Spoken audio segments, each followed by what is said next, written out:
네, 이슈 포인트입니다. 이 시간에 여러분들께 소개해드릴 이야기는 부동산 플랫폼의 사기 이겁니다.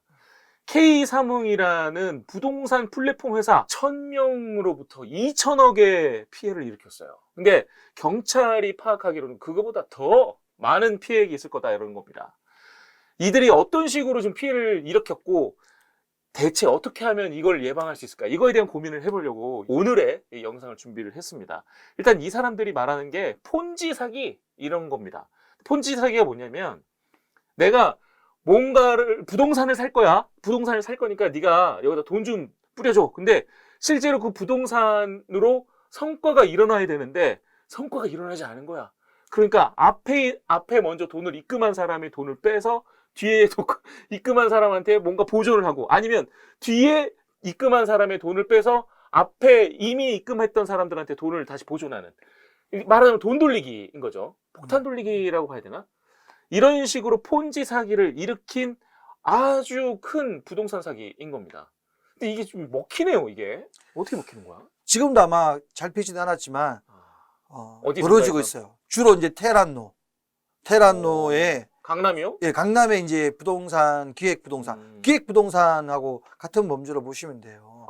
예, 예. 구체적으로 말씀드리면 기획부동산이라는 말 자체를 이 K사뭉이라는 그래요? 이 예, 회사의 예. 대표가 그 기획부동산이라는 워딩을 만든 장본인이랍니다. 그래가지고 2000년대 초에 이 사람이 실제로 이제 감옥을 갔다 왔어요. 이걸로 감옥을 갔다 왔는데 감옥 갔다 온 다음에 없어진 줄 알았더니 이 사람이 다시 그때도 사뭉그룹이었는데 K사뭉이라는 이름으로 바꿔서 다시 또 나타난 거랍니다. 기획부동산 맞아요. 이 기획부동산. 그렇구나. 이게 아마 투자 형식을 빌었기 때문에 투자는 고수익을 받을 수 있는 반면에 위험도 부담하잖아요. 네, 그렇죠. 돈을 빌려준 게 아니잖아요. 그러니까 투자는. 잘 되면 그 투자한 대로 주고 안 되면 감수하는 거야, 손실을. 투자가 원래 그래요. 그래서 투자자 입장에서는 스스로 자기가 판단을 해야 돼요. 이게 이 손실을 잃을 수도 있겠다. 근데 왜 사기란 말이 나오냐면 그거를 이제 전혀 그 성공할 수 없음을 알면서도 과장되게 속이는 거죠. 그래서 투자금을 유치를 받게 만드는 데서 기망이 있었다고 보는 거거든요. 결과론적으로는 사기라고 처벌도 받고 왔다 오지만 이 사람이 갔다 왔잖아요. 그런데도 오래 형을 안 살린 이유는 피해자가 발생했기 때문에 누군가는 책임을 져야 되는데 이 사람이 직접 모든 사람들한테 투자하라고 1대1로 만나서 하진 않아요. 대표가 갔다 왔지만 왜냐면 이 사람은 그다음에 기획을 하고 행동조 그리고 설득조 역할 분담을 시켜서 실제 투자자 한 사람들한테는 이 사람이 아닌 또 다른 피해자들이 그 행동을 했을 가능성이 크다. 피해자가 피해자를 만들었다고요? 그럼요. 그러니까 이게 자기들끼리 서로 속구속게 만드는 거지. 실제로 투자하게 넣게 만드는 동기는 이 사람이 한 게 아니라 조직이 하는 거지. 근데 이게 피해자가 너무 발생되니까 죽는 사람 생기고 그러니까는 누군가 책임을 져야 되기 때문에 그 대표를 잡아서 이제 정부에서는 이제 그 뭔가 대박이다. 화풀이를 하는 거죠. 분풀이. 안 그러면 그 마음을 달래줘야 되니까. 이 사람이 그렇게 한번 해가지고 2000년대 초반에 245억 원을 챙겨가지고 3년밖에 안 살았어요. 그러니까요. 이 사람은 240억 중에 돈을 아마 실제 투자한 게 아니고 숨겨놨을 거예요. 그러니까요. 예, 숨겨놓고 3년 교도소에서 갔다 오자는 생각도 하고 있었을 거예요. 너무 그래서 나쁘다. 예, 그러니까 뭐 3년 사는 게 하루에 치면 얼마겠어요. 하루에 그 구금 일수를 치면 어마어마하게 그냥 몸으로 때우는 것이 낫지 않습니까? 경험이 있기 때문에 몇 년 사는 건 어렵지 않아요. 어렵지 않아. 네, 2천억 이것도 이제는 그 물가가 올라가니까 2천억 정도가 된 거 아니겠습니까? 그렇죠. 그래서 이게 분명히 이게 뭔가 문제가 있는데 형법적으로 사기로 하기에는 직접성이 너무 부족한 거야. 이게 이런 수법이라는 거예요. 예를 들면 지자체, 그러니까 뭐 광역지자체, 구청이 됐든 시가 됐든 뭐 이런 지자체 혹은 중앙정부, 정부에서 개발할 것으로 보여지는 땅을 얘네가 미리 사는 거지. 근데 우리가 이 땅을 사는데 이게 10년 뒤에 어떤 숙박시설로 바뀐대. 이 10년 뒤에 이게 우리 지역에 뭐 랜드마크가 조성이 된대. 뭐 이런 식으로 계속 설명을 하는 거죠. 그러면 네가 여기다가 투자를 하면 안 그래도 지금 이게 10년 뒤에 개발될 거라 땅값이 오르고 있으니까 월 2%를 너한테 배당을 해줄게. 딱 이렇게 얘기를 하는 겁니다. 그러면 이 사람이 솔깃해가지고 돈을 넣잖아요. 네가 돈을 넣었으니까 나중에 이게 실제로 개발되면 지금 배당금을 줬지만 실제로 개발됐을 때도 너한테 이 지분을 줄게. 그러니까 수익이 두 번 중복되는 거 아니에요. 이게 사람들이 누가 이걸 당할 거냐고 의심하겠지만 네. 실제로 어떻게 되냐면 그 개발 계획이라는 거는 도시군 기본 관리 계획이라는 게 있어요. 네. 그걸 미리 만들어요. 어떤 지자체든. 그러니까 왜냐면 예를 들어서 어떤 군시가 있어요. 그쵸, 그쵸. 우리 도시는 우리는 장기적으로 이렇게 계획을 다 가지고 있어요. 맞습니다. 예산상의 맞아요, 문제 맞아요. 때문에 집행을 안 할 뿐이지. 중장기 계획. 그거는 고시를 해요. 10개년 계획, 5개년 계획. 네, 그 고시를 하기 때문에 그건 충분히 알 수 있고 그거를 이제 가지고 자기들이 서류를 만들어서 확인해 봐라. 그러니까 진짜 개발 계획이 있구나. 피해자들 볼 때는 이게 어느 시에 어느 군에 개발 계획이 있고 또 정치에 넣는 사람들이 공약으로 넣어 있고 조각 맞춤이 되는 거지. 그렇죠. 그게 당연히 존재하는 걸 가지고 이 사람들은 마치 곧 될 것처럼 조금만 투자하면 이루어질 것처럼 과다하게 포장을 해서 얘기를 하고 지금 미리 이자를 주는 건 뭐냐면 그게 아마 건설 이자처럼 뭔가 건설을 하고 있을 때는 수익이 없잖아요. 네네. 근데 그 건설 중에도 2% 네네. 수익을 줌으로써 사람들을 안정적이게 만들고 추가 투자를 하게 노리는 거죠.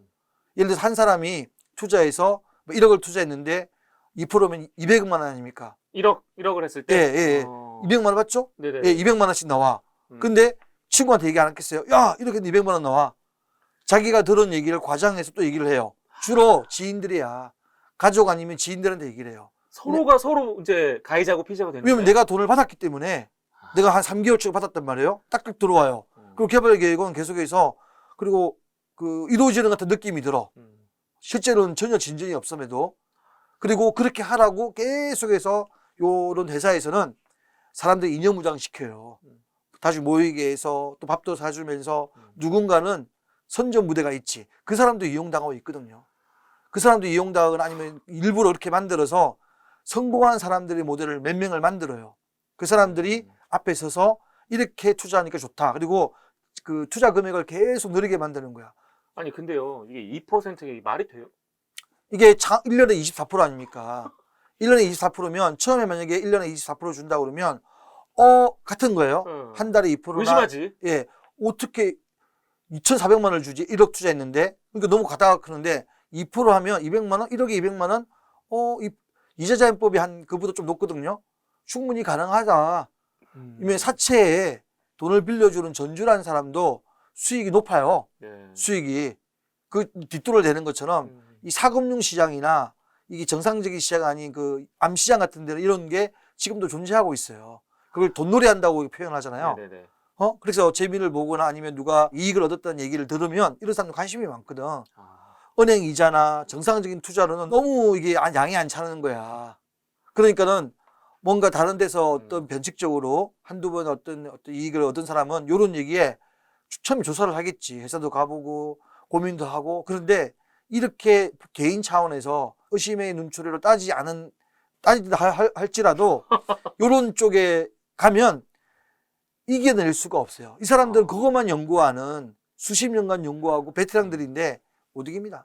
부동산 쪽에서 그렇게 가모니설을 할 만한 게 있어요? 많죠. 개발 계획 있잖아요. 예전에 기획부동산이 정치인들 부모들이 그런데 부동산 사고 그건 부동산 매입한 거잖아요. 어느 산이 있어요. 네. 산이 전체를 쏘면 안 비싸거든요. 네. 산은 한 개, 두 개 이렇게 팔아. 평당 이렇게 안 따져요. 산을 사. 한 5억에 사, 산을. 그것도 비싸잖아요. 산이라는 게 5억을 사놓고 거기에다가 자기가 지적대에다가 그림을 그려. 한 3천만 원 정도 되는 사이즈. 그래서 계획을 자기들을 스스로 자기가 계획을 세워. 전혀 개발이 안 되는 불능한데 그런 다음에 개발이 된다고 홍보를 하고. 자기가 만든다고? 네, 만들죠. 계획서를? 네, 계획은 누구나 만들 수 있죠. 그렇죠. 근데 그게 허가가 되고 안 되고는 이제 그거는 넘어가야 되는 거잖아요. 애초에 안 되는 거예요. 보존산지인가. 그래서 안 되는데 보존산지도 국가의 필요에 의하면 개발할 수 있거든요. 국가는 다 할 수 있어. 그 용도 변경을 해서. 근데 그거는 아주 예외적인 상황이고 그렇게 안 돼요. 근데 계획을 세워서 추진할 걸 마치 계획이 실행되는 것처럼 얘기를 해서 할머니들 그리고 3천만 원 정도가 딱 이제 개인이 총동원할 수 있는 돈인가 봐. 우리 500만 원, 1000만 원 너무 작고. 그래서 그 정도 금액을 요구하는구나. 예, 그래서 그 돈을 누구나 가져올 수 있는 그 숫자가 되나 봐요. 그래서 불특정 다수한테 그 돈을 쫙 모으면 얼마 되겠어요? 10명만 해도 3억? 그래서 돈을 모집한 사람한테는 인센티브를 줘. 결국은 어떤 사람이 자기도 돈을 투자하고 주변에 자기가 같은 비슷한 처지인 사람들을 끌어들이는 거야. 그러면 한 사람이 10명만 해도 10명이면 얼마예요? 100명이요. 100명이죠. 네. 100명이면 30억. 3천씩 하면. 그러니까 이게 승수잖아, 승수. 그런 식으로 해서 짧은 시간에 수조 원의 돈을 가지고 튄 사례가 얼마나 많습니까?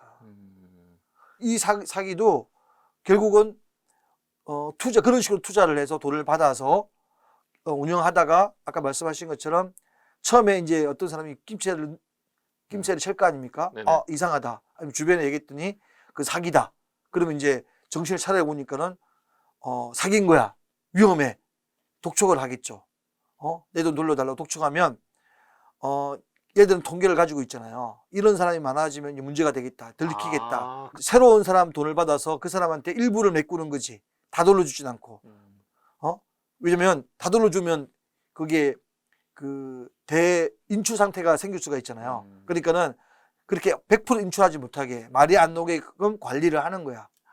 하다 보면 추가로 또 모집하고. 추가 모집해서 어느 정도 자기 계획이 찼을 때는 이제 됐다 싶어서 문 닫고 튀는 거죠. 이 삼흥이라는 이름을 자기가 2000년도 초반에 망할 때 한번 썼던 이름인데 이걸 또 썼는데도 사람이 그대로 또 저도 삼흥을 처음 들어봤어요. 아, 그렇죠. 왜냐면 뭐 우리가 회사가 얼마 많은데 이제 K를 붙인 거는 이 사람 생각할 때 K가 마치 트렌드잖아요. 모든 업종에 K를 붙이잖아요. 네네. 그래서 차라리 K 삼흥이 좋겠다. 아마 삼흥을 붙인 거는 문제가 있는 사람도 있지만 제가 볼 때는 같이 동료를 모집하는데 활동할 사람들 어떤 피해자가 같이 또 가해자로 활동할 수도 있겠죠.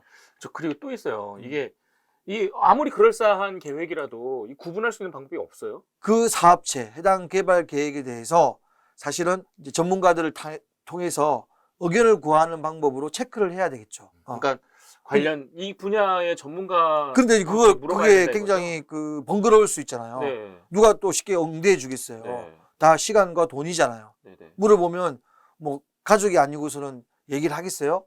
일단 가족이라도 나는 이런 걸 했을 때 보통 이런 걸 투자할 때는 우리나라가 그 투자 행위는 개인 사적인 행위잖아요. 그러니까요. 그러니까 이거를 그 자식이 있거나 네. 부모님이 계셔도 얘기를 안 하거든. 왜 얘기를 안 하냐면 그게 투자한다면 돈이 있다고 생각하잖아요. 네네. 그런데 왜 하냐? 나는 빌려주지. 그러니까 얘기를 안 해. 가족들한테. 네네. 그러니까 개인이 뭐 잘해야 배우자고 얘기해서 투자한단 말이야. 어떤 사람은 배우자한테 얘기 안 하는 경우도 많아요. 이거 어떡하냐 이거. 그러니까 가장 좋은 방법은 가족들하고 투자 행위를 할 때는 모여서 얘기를 내가 아픈 병이 걸리면 아프다고 얘기해야 처방전이 나올 거 아닙니까? 네네. 얘기를 하면 각자 의견들이 나오겠지. 중지를 모으는 게 중요해요. 왜냐면 이게 은행에 예금하는 거랑 완전히 다르거든. 가족들, 그러니까 직계죠. 네네.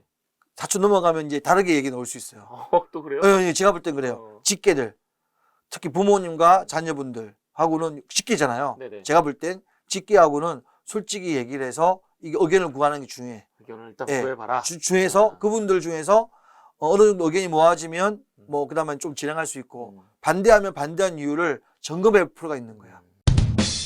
그래서 소장님이 항상 말씀하시는 게 있잖아요. 이제 사기 당하지 않는 방법 이제 계속 말씀하시는데 항상 첫 번째로 말하는 거는 이 상대방이 그 고급 정보를 디테일하게 말하는 거는 무조건 뻥이다. 그건 고급 정보가 아니지. 이미. 예. 이미. 그러니까 너도 나도 명품을 들고 다니면 그거는 명품이 아니에요. 귀한 거거든요. 비싸고. 네. 누구나 하면 일상품이잖아요. 일용품. 그러니까 제가 볼 때는 고급 특히 정보는 본인이 불안하니까 그 타인도 그 불안한 심리에 동참시키자라는 그런 욕구 때문에 그래요. 자기가 투자를 했어. 좋은 정보에, 작전주의에 불안하거든. 그러니까 옆에 있는 사람을 끌어들이는 거야. 그런 거에 속지 마라. 예. 또 있잖아요. 세상에 안정적인 고수익은 없다. 이거. 그렇죠. 그건 모순돼야. 고수익이 안정적일 수가 없고. 그건 말의 모순이거든요. 여러분들 이 두 가지는 꼭 명심하고 야, 이 사문 이 김현재예요. 우리 소장님 이름은 김윤재인데. 아, 왜 그러십니까? 왜 그러십니까?